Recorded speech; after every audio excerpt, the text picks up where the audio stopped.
Si estás armado y te encuentras en la estación de metro de Glenmont, por favor, dispárame. Dispárame en la cabeza. Dispárame en la sien, apuntando ligeramente hacia abajo. Necesito que la bala recorra la menor distancia posible a través de mi cerebro antes de alcanzar mi hipocampo. Si tengo suerte, la sensación del disparo atravesando mi cráneo solo durará unas décadas. Por horrible que parezca, me estarás haciendo un gran favor. Morir de un disparo en la cabeza, lo antes posible, es mucho mejor que la alternativa. Mi calvario comenzó hace más de 10.000 años, a las 10:15 de esta mañana. Gano dinero extra participando en ensayos clínicos con medicamentos. Soy lo que se conoce como un sujeto sano que toma medicamentos experimentales para ayudar a evaluar los efectos secundarios. Una vez fue un medicamento para los riñones. Otras veces ha sido algo para la presión arterial o el colesterol. Esta mañana me dijeron que el medicamento que tomé era una sustancia psicoactiva destinada a acelerar la función cerebral. Ninguno de los medicamentos que había probado hasta ahora me había hecho nada, en el sentido recreativo. En otras palabras, ninguno de los medicamentos que había probado me había dado un subidón increíble, ni me había relajado, ni nada. Quizás siempre había acabado en el grupo del placebo, pero nada de lo que había probado me había afectado en absoluto. El medicamento de hoy fue diferente. Esta mierda funcionó. Me dieron una pastilla a las 10:15 y me dijeron que esperara en la sala de espera hasta que me llamaran para hacerme algunas pruebas. Solo unos 30 minutos, me dijo el asistente de investigación. Me dejé caer en el sofá de la sala de espera y leí algunos artículos de una copia de Psychology Today que había en la mesa de centro. No me habían llamado cuando terminé de leer Psychology Today, así que cogí un ejemplar de US News y lo leí de principio a fin. Luego leí un viejo ejemplar de Scientific American. ¿Por qué tardaban tanto? Giré lentamente la cabeza para mirar el reloj de pared. Solo eran las 10:23 de la mañana. Había leído las 3 revistas en 8 minutos. Recuerdo que pensé que iba a ser un día muy largo. Tenía razón, la sala de espera tenía una pequeña estantería con algunos libros de tapa dura usados. Cuando me levanté para caminar hacia la estantería, sentí que mis piernas apenas funcionaban. No es que estuvieran débiles. Simplemente eran lentas. Me llevó un minuto entero levantarme del sofá y otro minuto dar 2 pasos hasta la estantería. Eché un vistazo a los libros antiguos de la estantería y elegí un ejemplar de Moby Dick. Mis brazos tenían los mismos problemas que mis piernas. Solo estirar un pie para coger el libro me llevó mucho tiempo. De hecho, me aburrí esperando a que mi mano alcanzara el lomo del libro. Volví al sofá con dificultad y me dejé caer sobre él en una caída a cámara lenta que me recordó a los saltos de baja gravedad de los astronautas en la luna. Abrí Moby Dick lentamente y empecé a leer. Empecé con Llámame Ishmael y llegué hasta el momento en que Aab tira su pipa al mar, que estaba en el maldito capítulo 30, antes de que me llamaran. ¿Cómo te sientes?, me preguntó la asistente de investigación. Me siento lento, respondí. En realidad, es al revés. Todo parece lento porque tú vas muy rápido. Pero mis piernas, mis brazos, se mueven a cámara lenta. Tu cuerpo parece moverse lentamente porque tu cerebro va rápido. Tu cerebro funciona 10 o 20 veces más rápido de lo normal. Estás pensando y percibiendo la realidad a un ritmo acelerado. Pero tu cuerpo sigue estando limitado por las leyes de la biomecánica. Francamente, te mueves mucho más rápido que una persona normal, dijo mientras imitaba un movimiento de trote. Pero tu cerebro está funcionando tan rápido en este momento que incluso tu caminata rápida te parece muy lenta. Pensé en mi caída a cámara lenta sobre el sofá de la sala de espera. Aunque mis músculos se hubieran ralentizado, mi cuerpo seguiría reaccionando a la gravedad de la misma manera. Pero en la sala de espera, incluso caí a cámara lenta. Los músculos lentos no podían explicar por qué la gravedad parecía más débil. Mi cerebro iba a toda velocidad. Así es como conseguí leer 3 revistas y los primeros 30 capítulos de Moby Dick en 15 minutos. Me hicieron una serie de pruebas. Las pruebas físicas fueron divertidas. Me hicieron hacer malabares con 3 pelotas. Luego con 4. Luego con 6. No tuve ningún problema en mantener 6 pelotas en el aire porque parecían moverse muy lentamente. Francamente, era aburrido esperar a que cada pelota completara su arco para poder atraparla, con mis manos en cámara lenta, y volver a lanzarla al aire. Lanzaron Cheerios al aire y los atrapé con palillos. Dejaron caer un puñado de monedas y conté el valor total antes de que tocaran el suelo. Las pruebas cognitivas fueron menos divertidas, pero muy reveladoras. Terminar una sopa de letras de 50 palabras, 3 segundos. Resolver un intrincado laberinto dibujado en un papel del tamaño de un póster, 2 segundos. Ver una presentación de diapositivas proyectada a 10 imágenes por segundo y responder a preguntas detalladas sobre lo que veía, 95% de aciertos. Me dijeron que había obtenido más de 250 en la escala de Knopf.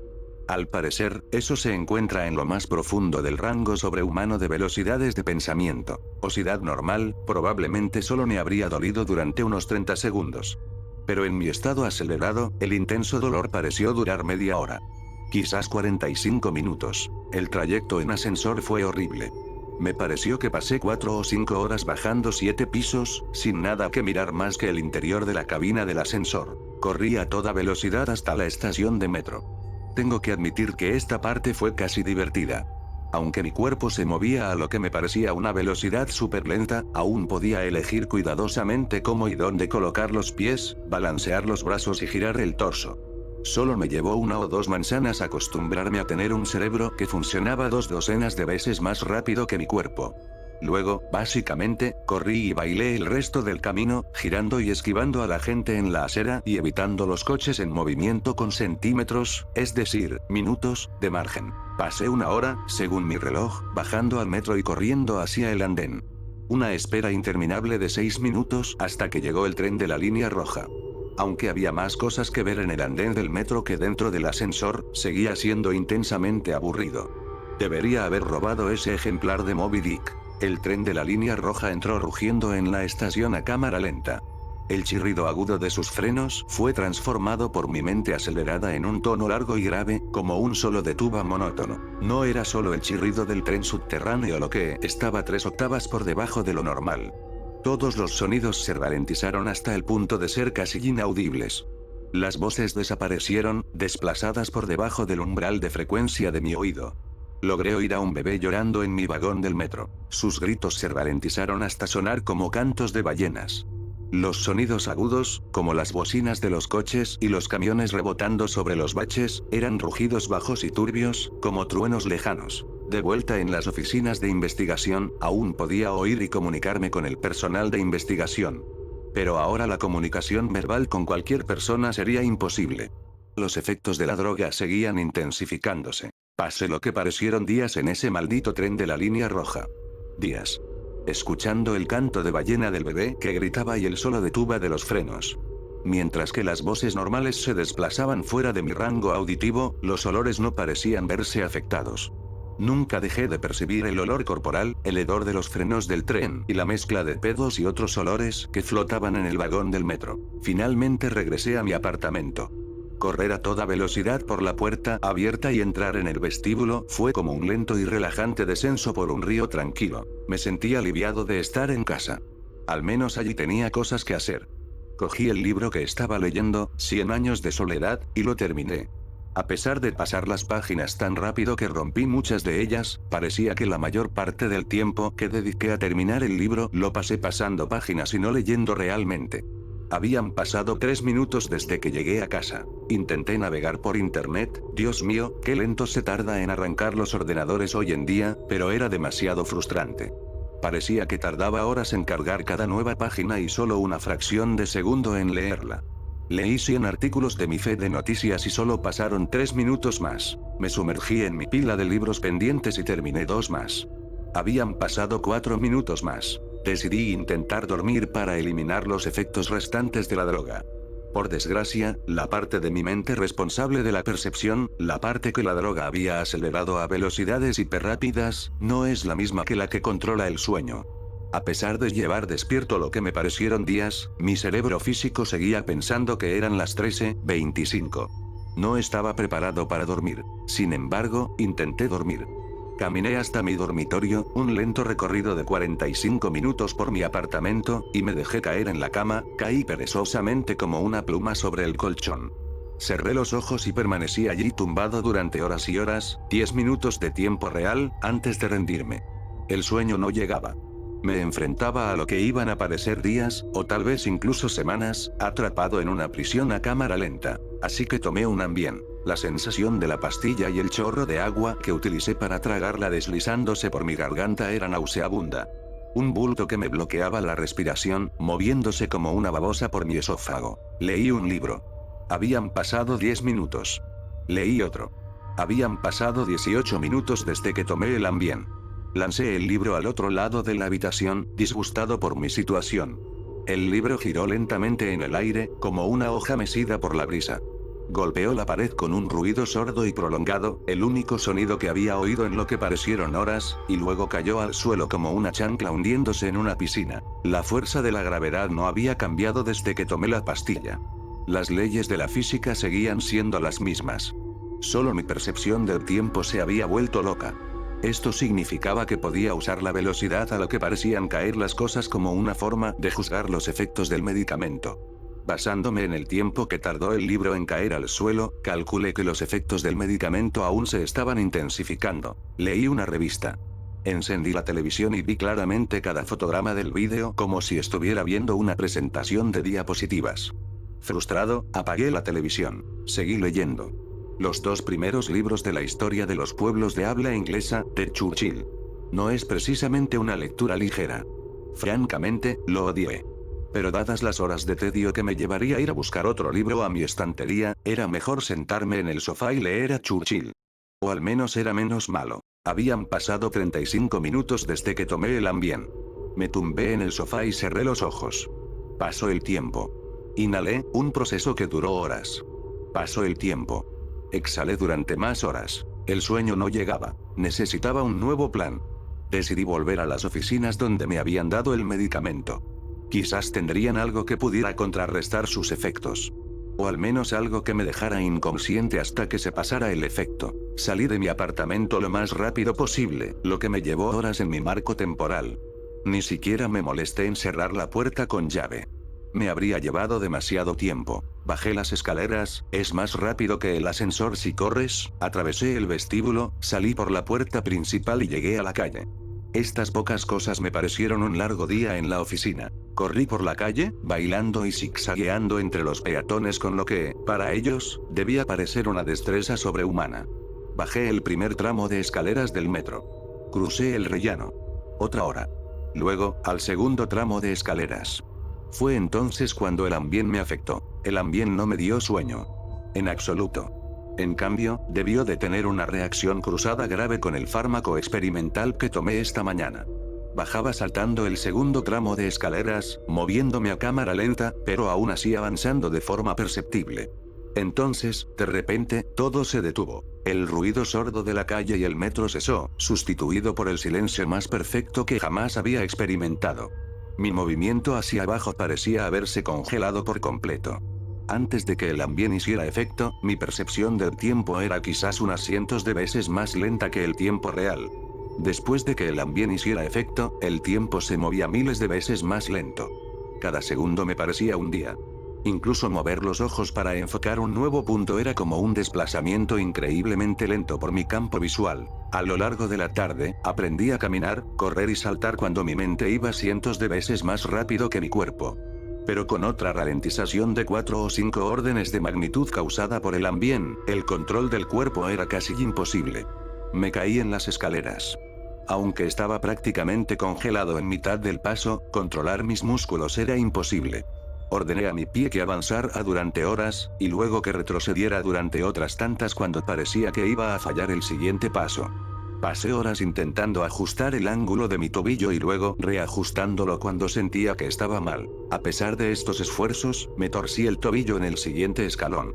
El dolor no se mitigó en absoluto por la lentitud. Horas de tensión creciente en mi tobillo doblado. Las señales nerviosas que envían el dolor al cerebro deben funcionar de manera diferente a los nervios de mi oído. La energía sónica se dispersó con el tiempo, diluyéndose hasta ser imperceptible.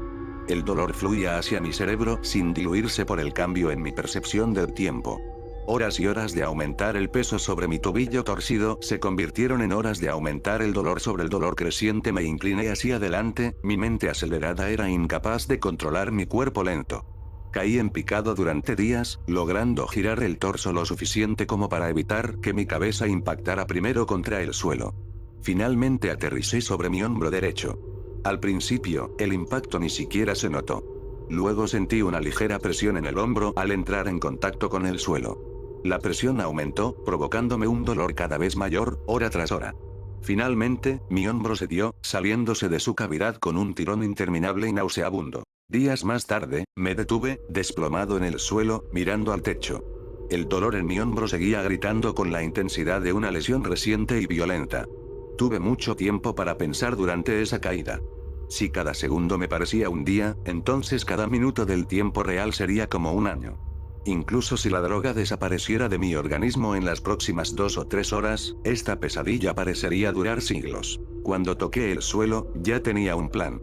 De alguna manera llegaría a la plataforma y me tiraría delante de un tren. Me giré hasta quedar a 4 patas.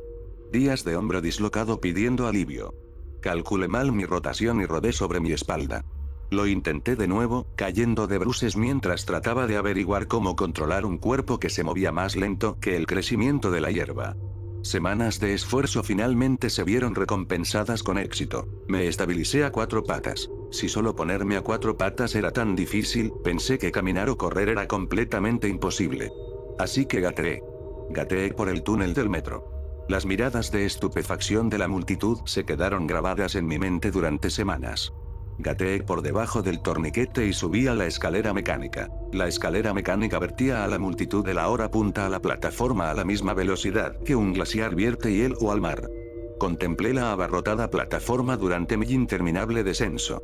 El letrero de estado del tren indicaba que el siguiente tren no llegaría hasta dentro de 20 minutos. 20 minutos eran como un año para mí. Tendría que pasar un año en la plataforma del metro, esperando la muerte. Me arrastré fuera de la escalera mecánica, soportando días de expresiones estúpidas en los rostros de los viajeros. Me arrastré unos metros hasta un banco de hormigón y me acurruqué junto a él, tratando de encontrar una posición que aliviara el dolor de mi hombro. Entonces mi problema con el tiempo empeoró. Imposiblemente peor. La enorme ralentización en las escaleras fue solo el comienzo de la interacción entre el fármaco experimental y el ambiente. Me afectó por completo mientras estaba acurrucado junto al banco. Parpadeé. Siguieron años de oscuridad. El sonido ya había desaparecido y, con mi parpadeo, la vista también. Lo único que existía era el dolor de mi caída. Mi mente hiperacelerada no perdió tiempo en compensar la falta de información sensorial. Las voces me hablaban. Me cantaban en idiomas que nunca existieron. Patrones, rostros y colores iban y venían en mi mente. Recorrí toda mi vida e imaginé vivir otra. Olvidé el inglés. Me sumí en una profunda desesperación. Hablé con Dios. Me convertí en Dios. Imaginé un nuevo universo y le di vida con mis pensamientos. Luego lo volví a hacer. Y otra vez, mis ojos se abrieron con lentitud geológica. Un tenue resplandor. Semanas. Una rendija de luz. Semanas. Una estrecha vista de la plataforma del metro. Los tobillos de los viajeros cerca de mí y un anuncio en la pared opuesta. Saqué mi teléfono del bolsillo. Un proyecto que abarcó décadas. ¿Cómo puedo explicar el aburrimiento? El dolor en mi hombro no es nada comparado con el aburrimiento. Cada pensamiento que puedo tener, ya lo he tenido cientos de veces. La vista de los tobillos y los anuncios nunca cambia. Nunca. El aburrimiento es tan intenso que es tangible, como un objeto sólido de metal y piedra encajado en mi cráneo. Inescapable. ¿Qué opciones tengo? Si me arrastro y me tiro a las vías, sin que haya un tren que me atropelle, no moriré. Sufriré aún más dolor por la caída de más de 1 metro, pero lo más probable es que me rescate algún bienhechor de la plataforma y no pueda actuar cuando finalmente llegue el tren. Mi sufrimiento en ese escenario será interminable, así que espero al tren. Para poder tirarme debajo de él. Cuando finalmente me golpee, experimentaré el dolor de ser destrozado durante siglos hasta que, finalmente, la luz de la vida abandone mi cerebro y mi experiencia termine. He vivido cientos de vidas al pie de este banco. Soy mucho más viejo, en espíritu, que cualquier humano que haya existido jamás. La mayor parte de mi experiencia vital ha sido una instantánea de dolor acurrucado en el suelo de un andén de metro, con una vista inmutable de tobillos y anuncios publicitarios. Esta publicación es mi plan B, mi último recurso. Mi última oportunidad. He pasado vidas escribiendo y publicando este mensaje con la esperanza de que alguien lo lea y se convenza de que mi sufrimiento debe terminar. Alguien que esté en este andén ahora mismo. Alguien que encuentre al hombre acurrucado bajo el banco, al hombre que se arrastró por la escalera mecánica, y lo mate lo más rápido posible. Una bala en la sien.